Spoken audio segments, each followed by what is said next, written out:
brick or I'ma have a flashback. Digging through the dresser like fucking where my mask at. The mash back with the banger and damage shit. And say fuck everything I learned in anger management. Hop back on some east side banning shit. And push a nigga's top back when I let the cannon spit. Start planning shit, premeditation. I'm in love with the streets again, rededication. And the reason why I say that is because I've seen that before, right? But at that time, all they did was just rush us. They didn't say nothing, right? You know what I'm saying? So when Crips start getting off, you know what I'm saying, all brothers see is just brothers fighting white boy. So of course they get involved too. And you know what I'm saying? And like I say, man, we just mollywhopped them. You know what I'm saying? They rushed us, but they got their hat brought to them. What would you say at that time? What was their numbers in comparison to the total black population, and also to your recollection, was it just like the Nazi lowriders, the Pinoys, or was it the entire white population that rushed you guys? So it wasn't the entire white population. It was just those, you know what I'm saying, Nazi lowriders and skinheads, right? Pinoys. It was just, you know, and you know what I'm saying, they didn't even have the numbers for it, right?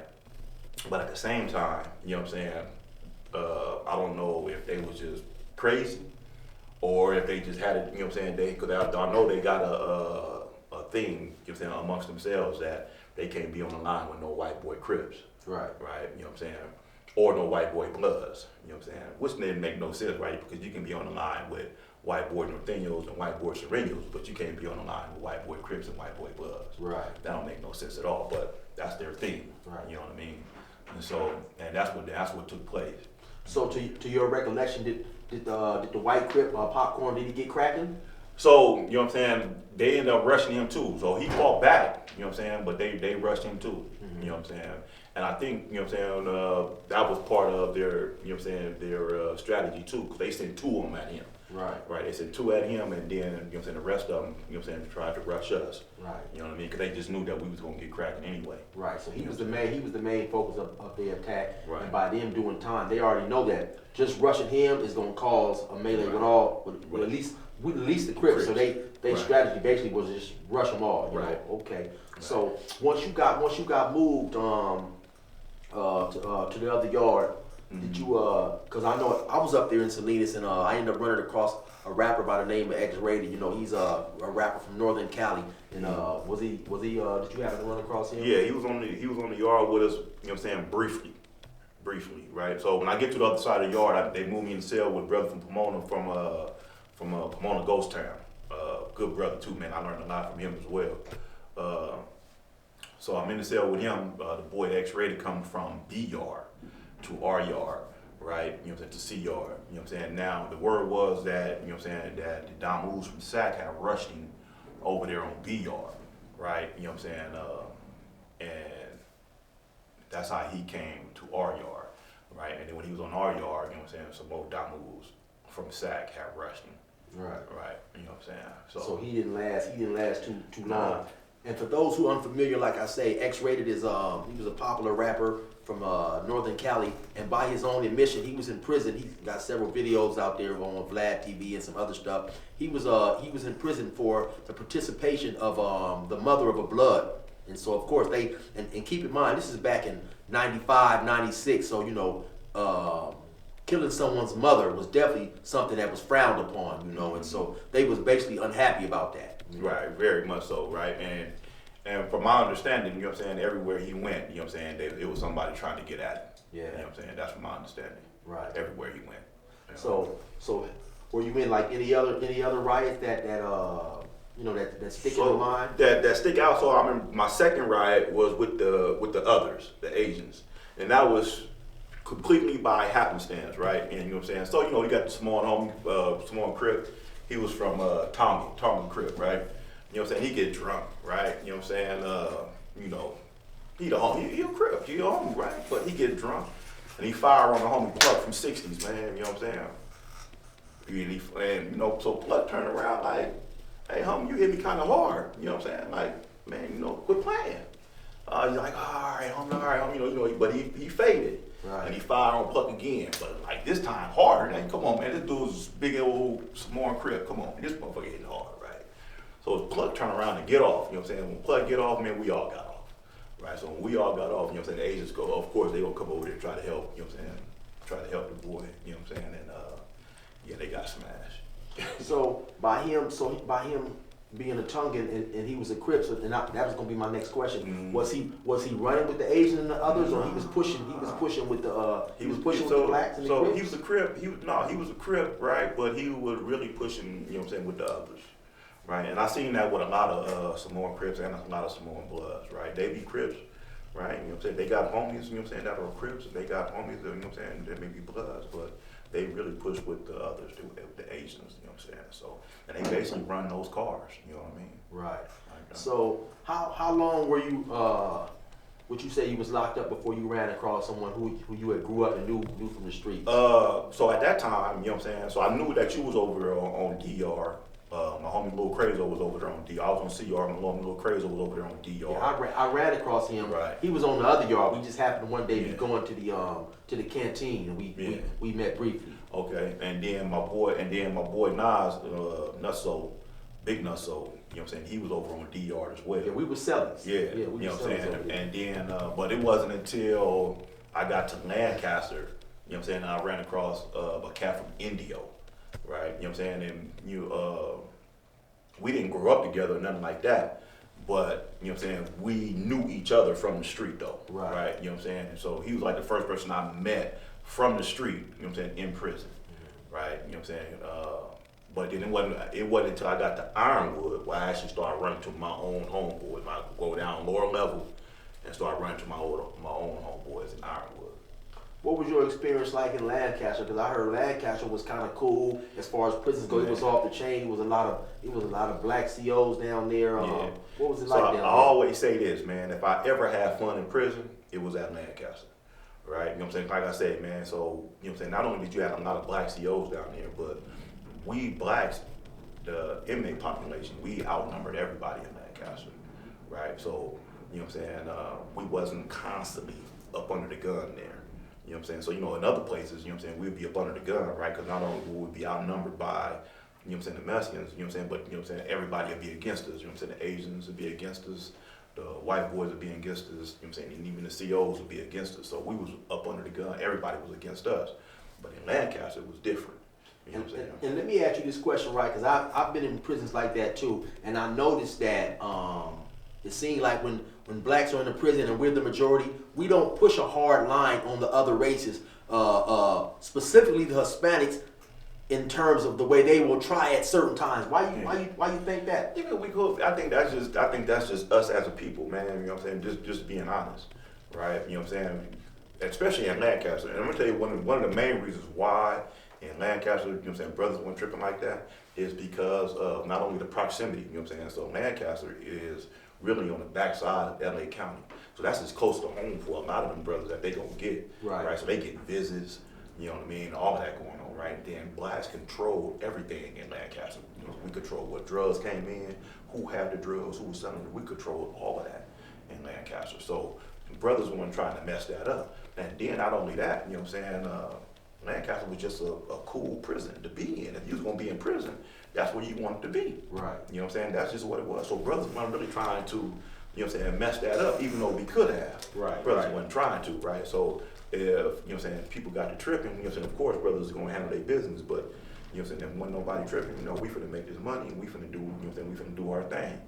Right? You know what I'm saying? So even like myself, you know what I'm saying? So and Salinas, you know what I'm saying, it's just this constant pressure, you know what I'm saying, of having to be on deck at all times, you know what I mean? Where in Lancaster, you know, you still was in prison, you still had to have that mentality. You still can relax a little bit, you know what I'm saying, because it was a little more lenient, a little more kickback, you know what I'm saying? So, yeah. So what was it like, man, you know, initially once you got... That was another thing now in Lancaster too, they were beating police up left and right. Oh, was that right? You saw a lot of... Yeah, they was getting their ass whooped. Brothers was whooping their ass down. You get to tripping, brothers are gonna whoop your ass down there. Yeah. So can you give us, since you brought that up, can you do you recall like seeing a police assault or something? Can you give us? So my partner, man, right now, man, so he fresh out. Well, he ain't fresh out. He been out for about the matter of fact, he got out a month after me. But we run into each other when I'm in Solano. You know what I'm saying? We run back into each other when I'm in Solano right? But before that, the last time I had seen him, right, him and one of his homeboys was beating down the police in 5 building on A Yard in Lancaster, right? You know what I'm saying? So that was, I can't remember what it was about, and I'm sitting up in my cell, I'm at 237, right? I'm looking down into the day room, and I'm looking at him, you know what I'm saying? And his homeboy is the one that's really like having a confrontation with the police. Right. So when his homeboy get off, right, he get off. It wasn't even no ifs, ands, or buts about it. And man, they smashed that police, right? So then of course when another police try to come in and try to help him, they smash him too. Yeah. You know what I'm saying? And keeping in mind, right, so at that time, so I'm still small. You know what I'm saying? My boy, he was smaller than me. He was tall, but he was thin. Right. Yeah, they whooped them CO's ass up. So what was it like, you know, when you got sentenced and when you took the deal for all this time? What was your mindset? Did you ever think you was coming home, or? So listen, it was one of the reasons why, you know what I'm saying, a lot of people, including myself, engaged into the behavior that I engaged in was because I didn't have no inkling of coming home. Coming home was the furthest thing from my mind, right? You know what I'm saying? And in fact, I remember my first time going in front of the parole board, I tried to refuse, right? And the reason why I tried to refuse is because I remember seeing all these older Crips, man, go in front of the parole board and them coming back, man, looking like they just got the life just drained out of them or something, you know what I mean? Right. And you know what I'm saying? So when you see these dudes, man, and you hold these dudes in high regards and you looking at them, you look up to them, and you see these brothers coming back, man, and they just looking like they just got whooped. Just defeated. Yeah, I'm like, man, I'm not going up in there. You Right. know what I'm saying? So I remember, man, I was in Kern Valley, you know what I'm saying? I went up into the parole board, man, and I tried to refuse. You know what I'm saying? They took me in there in chains. I wanted to refuse. I didn't want to go up in there. Mm-hmm. You know what I'm saying? But I'm glad I did. Right. Right? Because I remember when I came up out of there, I told myself, man, I can go home. Right. You know what I'm saying? And that changed everything Right. after that. And so at some point, you know, like I say, by me personally knowing you, and we did some time together. What brought about, you know, what brought about the change? Because you've always been, you know, like you say, educated, like to read.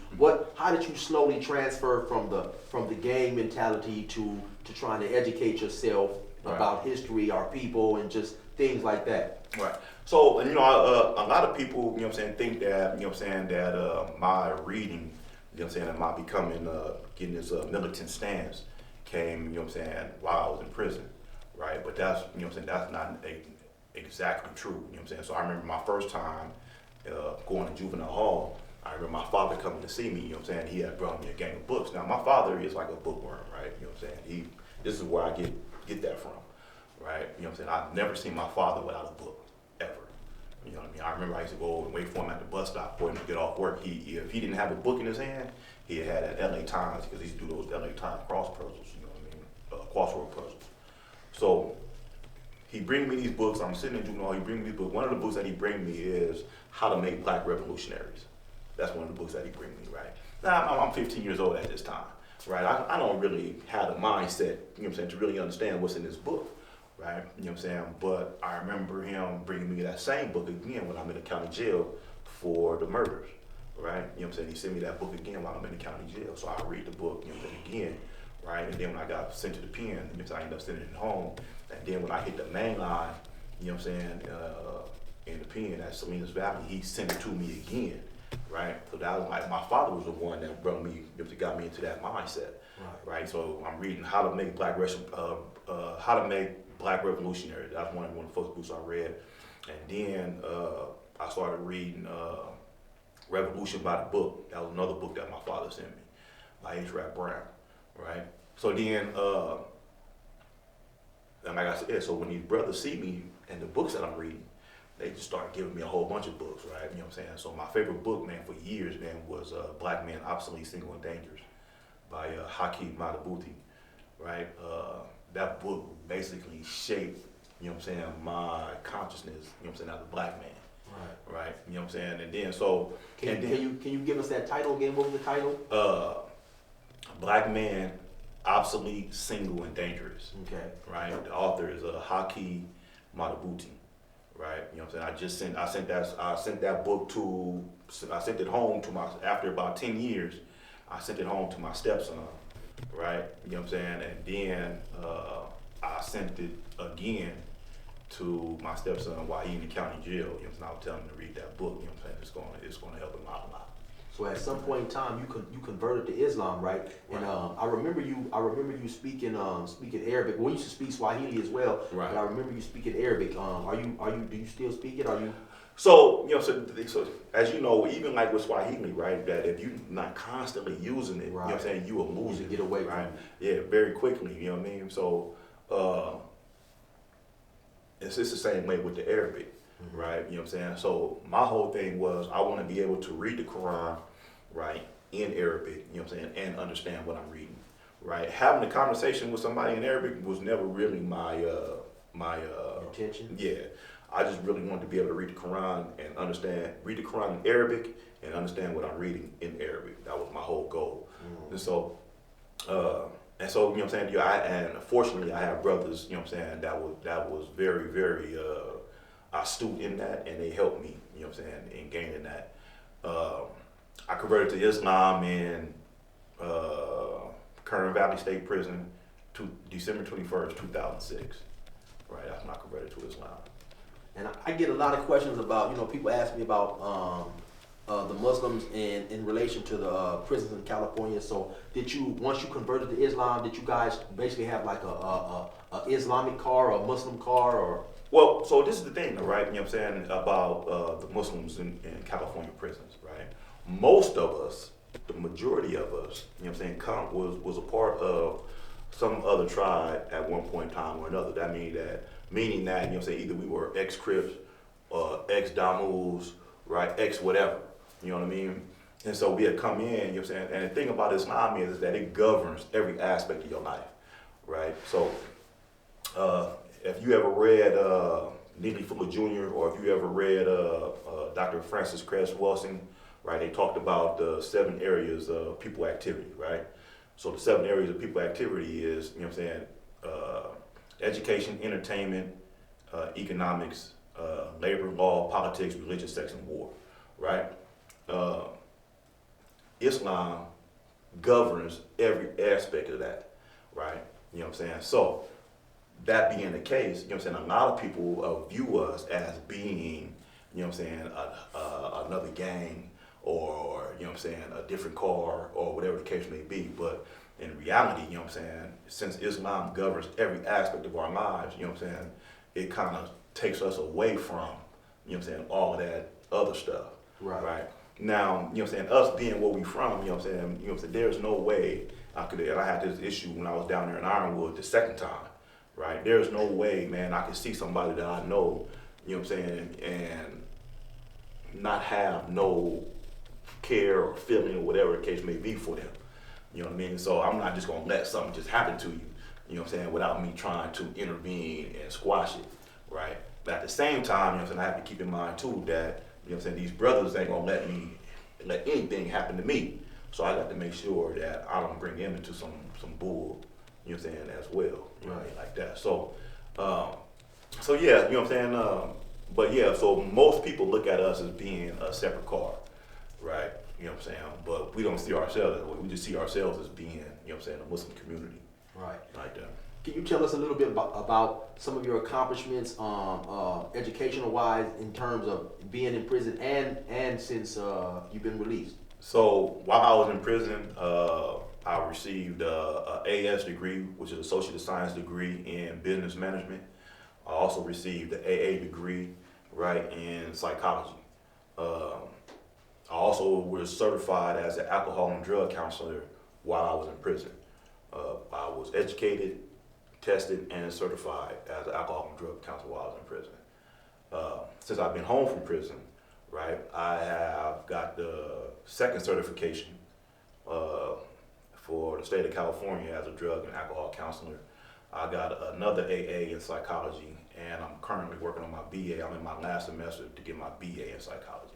Oh man, well, I'm proud of you, and I definitely commend you. You know, because being in the field with you, being in the trenches with you, me and you was involved in a riot one time, and so I'm definitely proud of you. So how did your well, I want to ask you a quick question because I had got out and I heard that you had went to the board and was found suitable. Right. But then you end up they end up taking your date. Is that true? Yes. So in 2014, so first of all, I'm in Ironwood for the second time, right? I'm in Ironwood. So you know that first time they kicked me up out of there for that riot. Right. Right. They kicked me up out of there. But then I came back. And so the second time, and then my points dropped down to a level 2. I get a kite from one of the brothers over there in Chuckawalla. He say, man, you know what I'm saying, lifers is going home from here, man. You might want to get over here, right? You know what I'm saying? I immediately, you know what I'm saying, tell my councilman, like, man, pull me up, you know what I'm saying, for Chuckawalla, right? 6 months later, boom, I'm over there, you know what I'm saying? 4 months after that, you know what I'm saying, I go in front of the board, get found suitable, right? At that point in time, about how long roughly had you been incarcerated? So that was 2014. I got found suitable. I had, let me see, about 20 years. Okay. About 20. Yeah, 20, 21 years, somewhere around there. Right. Okay. Got found suitable, and then the governor took my date. You know what I'm saying? 4 days before the deadline. Okay. And for those of you guys who may not know, out in California, the process is we'll go to the parole board. In the event they find us suitable, then the governor has the final say. He can, he'll read through the transcripts whenever he gets a chance, and for whatever reason, he may, he can let you go home, or he can decide, against it, and basically reinstate you having a life sentence, and you have to go through the whole process again. So, how was that, man? How did that feel, knowing that you was just right on the, on the cusp of going home, man, and then he come saying no? It was, so I think I was able to handle it, right? You know what I'm saying? Take it for what it was, right? I think I didn't really feel it until I had to tell my mother. You know what I'm saying? Hey, you know what I'm saying? And just hearing the heartbreak, you know what I'm saying, to her, that's what it really, really affected me. Right. You know what I'm saying? Before that, I was just like, you know what I'm saying? Not only her, man, not only my mother, but also my brother too. My brother was just like, because my brother always blamed himself for me ending up the way that I was, right? Right, being a gang member, because like I said, I know your brother too, and your brother was he was a rider. I used to see him out there when I was young on the block, doing his stuff, and so I'm sure he just felt guilty because he felt like he influenced you by being older and mature. He understands now that his actions definitely influenced your actions and led you down that path, because who doesn't want to emulate their big brother? Your brother was well known, he was a reputable, well respected, and stuff like that. So I definitely can understand. So without really going deep into it, because I want to get to some other stuff real quick. So the governor took your case basically because it was he took your suitability based on your case, or he gave 4 reasons. Each reason was against the law.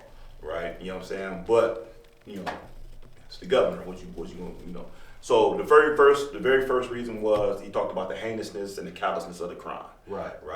You know what I'm saying? That never changes. The heinousness and the callousness of the crime is never going to change. Right. You know what I'm saying? I can't go back and change the past. I think that's the Sandra Lawrence Davis law. Exactly. You can't do that. Right. Yeah. Right. You know what I'm saying? Henry. So I'm thinking Henry Lawrence, but that's the name Henry of Lawrence, the person, right? Sandra But Lawrence Davis. Yeah. So then the second reason he gave, he was saying that all of my self-help was fairly recent. Right. That was the second reason he gave. You know what I'm saying? Which, you know what I'm saying, what you mean by recent, right? So that was 2014. I've been involved in self-help since 2008. So, you know what I'm saying? Right, okay. And then he said that my knowledge of the 12 steps was rudimentary, right? Now, by law, you know what I'm saying, when they talk about self-help, you know what I'm saying, there is no time stamp. Right. You know what I mean? So you can't say something is too long or too short. I've seen the case speaking on that. Exactly. As long as you acquire the information. Yeah, exactly. As long as I know how to swim, if I just learned how to swim yesterday, you throw me in the water, as long as I ain't gonna drown, I can swim. It don't matter how long. So yeah, I've seen a case speaking on that, right. So then the third one, like I said, was he was saying that so he said the heinousness of the crime, the recentness of the self-help. The third one was rudimentary, you said. I had a rudimentary understanding of the 12 steps. Right. You know what I'm saying? He said I had a rudimentary, but by law, again, it says that, you know what I'm saying, a rudimentary understanding of the 12 steps is what it's supposed to be. Right. Right? You know what I'm saying? You don't have to have, as long as you understand it, that's all they care about. Right. Right? You know what I'm saying? You don't have to have, you know what I'm saying, like a deep knowledge of it. Right? And then of course the last one was I had a moderate on my psych report, you know what I'm saying? And that didn't sit well with me. But those were reasons that he gave, you know what I'm saying? And like I said, all of those, they were case law for all of those reasons, right? But the real reason why, you know what I'm saying, he snatched my date, and I didn't find out until I got to Solano, was they said that I was preaching, or I was teaching radical Islam on the yard. And somebody dropped a kite on me, you know what I'm saying, and said that I was teaching radical Islam on the yard. Yeah, because I don't know how that made it back to me, but that's what I heard. I heard they had searched the cell and found some papers basically pertaining to Islam that they didn't like or something like that, right? It's just basically just systematic reason of denial that when they don't want certain individuals to get out. It's like you say, all those reasons that they mentioned, I seen in case law where they come to overturn, man. So how did once you came home, man, how did your family embrace the new mature you? Oh, they loved it. Right, you know what I'm saying? They loved every bit of it. You know what I'm saying? So of course, right, you know what I'm saying, when I first became a Muslim, you know what I'm saying, everybody was a little concerned, you know what I'm saying, because they don't really know much about Islam, right? Right. So of course, you know, the only thing they know about Islam is what they see on TV, you know what I'm saying, with these dudes over in Afghanistan and the Middle East, you know what I'm saying, the so-called Middle East, you know what I'm saying, and so that's their mindset. Or, you know what I'm saying, the juxtaposed to that is, you know what I'm saying, they see Farrakhan and all the stuff that Farrakhan says, so they automatically assume that I'm going to fall into one of these two camps, right? Because they don't know nothing else about Islam, you know what I'm saying? But I'm telling them, like, nah, that's not what my teachings are, you know what I'm saying? I have a totally different teachings than what's going on with all of that stuff, right? And once I explained that to them, right, I just told them, man, let my actions, you know what I'm saying, dictate, you know what I'm saying, how you accept this, right? And so now, you know what I'm saying, when they come to see me, you know what I'm saying, you ain't visiting me in a hole. You know what I'm saying? I ain't calling home talking about, you know what I'm saying, we on lockdown because of this, and you know what I'm saying? And everything just started to change. So then when I came home and I'm just doing all of these positive things, you know what I'm saying? They loved it. Right. You know and okay, so I got a question. How much time did you end up serving? So I did 24 years, 9 months, and I can't remember the day, but 24 years, 9 months. Right. And so now that you're home, you're a changed man, you know, you see things differently, you mature, which is a crazy question to me, but I want to ask you for my viewers, was it worth it? Was gangbanging representing the hood, you know? So here's the thing though, right? You know what I'm saying? I will say this, right? I wouldn't be the man I am today had I not experienced all of that. Right. All of that made me who I am today, right? You know what I'm saying? And I really like the person that I am today, right? You know what I'm saying? So we always talking about, you know what I'm saying, loving ourselves as black people, as black men, about loving ourselves and loving our fellow brothers. You know what I'm saying? That's one thing, but do I like you though? Right? Because I can love you all day long. I got family members that I love, and you know what I'm saying, but I don't like them. Right. I love you because you're family, but I don't really like, you know what I'm saying, the stuff that you do, the stuff that you say, I don't really like you. Right. You know what I mean? So do I really like myself? You know what I'm saying? I love myself, yes, right? So I love myself enough not to put myself in harm's way, right? But do I really like the person that I am, right? And I can actually say, man, I like the person that I am. Yeah. You know what I mean? Well, congratulations, man. And one last question. I know that, dudes is always going to be out there in the street. Gang banging is a forever continuing cycle. And so what would you say to the youngsters that's out there right now, man? Because, regardless, we can preach all we want to preach, but there's some dudes that's just still going to be out there, man. You doing 50 years ain't going to get them out of the street. Right. So to those type of individuals, what would you say? So here's the thing though, right? You know what I'm saying? So, you know what I'm saying? Part of who we are as a people, man, you know what I'm saying? We always going to gravitate towards some type of, you know what I'm saying, solidarity, you know what I'm saying, amongst individuals, right? Whether that come in the form of an organization, whether that come in the form of a gang, whether that come in the form of, you know what I'm saying, whatever, a Muslim community, whatever, right? You always want to have that. People are going to gravitate towards, you know what I'm saying, those things that's going to make them feel secure, those things that's going to make them feel whole, you know what I'm saying, those things that's going to give them an outlet for whatever it is that they're going through, you know what I mean? So just even speaking to young gang members, man, you know what I'm saying, I don't try to get them, you know what I'm saying, to, you know what I'm saying, leave their particular hoods or, you know what I'm saying, leave their particular set, you know what I'm saying, but I try to get them a different way of thinking, right? You know what I'm saying? I'm more of an asset. So, you know what I'm saying? Now, you know what I'm saying? Like I said, I'm more of an asset now than I ever was, right? You know what I'm saying? And they can be more assets to their communities, you know what I'm saying, just by changing the way they're thinking, you know what I'm saying? You ain't got to be destructive, you know what I'm saying, with, you know what I'm saying, that whole gang culture. You know what I'm saying? You can turn that around, right? So you can think about it, man, you know what I'm saying? You're talking about the Elks Lodge or the Freemasons, and we talk about these different groups that they got going on, these different organizations that they got going on, you know what I'm saying? What makes them different from us, right? You know, the only thing that makes them different from us is the activities they partake in. Right. That's the only thing that makes them different, you know what I'm saying? So if we start engaging in, you know what I'm saying, how can we make our communities better? You know what I'm saying? Is my grandmother's house secure? Is my mother's house secure? Right? You know what I'm saying? Do my homeboy got a job to where he can feed and take care of his family without having to resort to the streets? If we can do that, you know what I'm saying, and just change the mentality that comes along with the gangs, you know what I'm saying?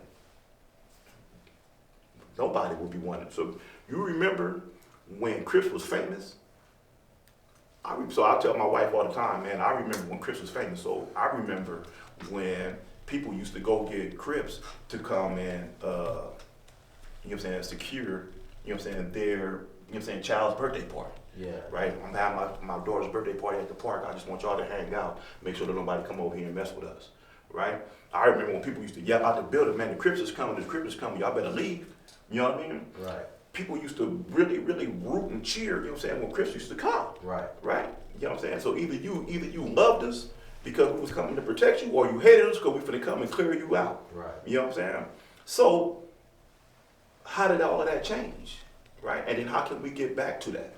You know what I mean? Where, you know what I'm saying, where we are established in our communities as being, you know what I'm saying, protectors and providers, as opposed to somebody who's just tearing our communities down.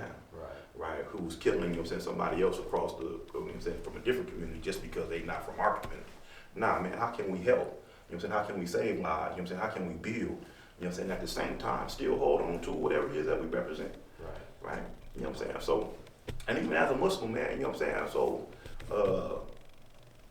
as a Muslim, you know what I'm saying, you got them, my teachers all come from somewhere. Right, you know what I'm saying, Sheikh Mujahid, you know what I'm saying, brother come from out of the East Coast, you know what I'm saying, the brother I was telling you about, Sheikh Taribu, you know what I'm saying, he a Macon, right, you know what I'm saying, but he from Pomino, Compton, yeah, right, you know what I'm saying, my teacher, you know what I'm saying, Sheikh Bilal, you know what I'm saying, from the Flats in Sacramento, you know what I'm saying, Sacramento Crib, right, you know what I'm saying, one of the instrumental, he was an instrument in that Northern Crib car, right, so, you know what I'm saying, we all come from somewhere. Right, so what happens when we go back to our communities, man? We start to build our communities, you know what I'm saying, in a more positive manner as opposed to a destructive manner. Right, you know what I'm saying? And that's what I'll be trying to come across. I'm not trying to get you to pull away from that, you know what I'm saying? Because I know how I was at that age. Ain't nothing you can say or do that's going to pull me away from this. Right? No, so I'm going to try to, you know what I'm saying, change your mentality. Right? You know what I'm saying? You can still be that, right? You can still be from where you're from, you know what I'm saying? But you can do something positive and productive with it. Most definitely, man. Right. Most definitely. I definitely appreciate you for coming, man. It's Akil. Some know him as Little Swift. You already know what it is, man. I appreciate you for coming, telling your story. It's your boy 16 to Life. Resume normal program. And I shoot quicker than ain't gotta be a hoop around. Dear God, please don't let me relapse and return to the G-Ride with 3 straps. The ski mask with the case, squeezing keys apps, spraying everything from a nigga's brain to his kneecaps. Dear God, please don't let me relapse and return to the G-Ride.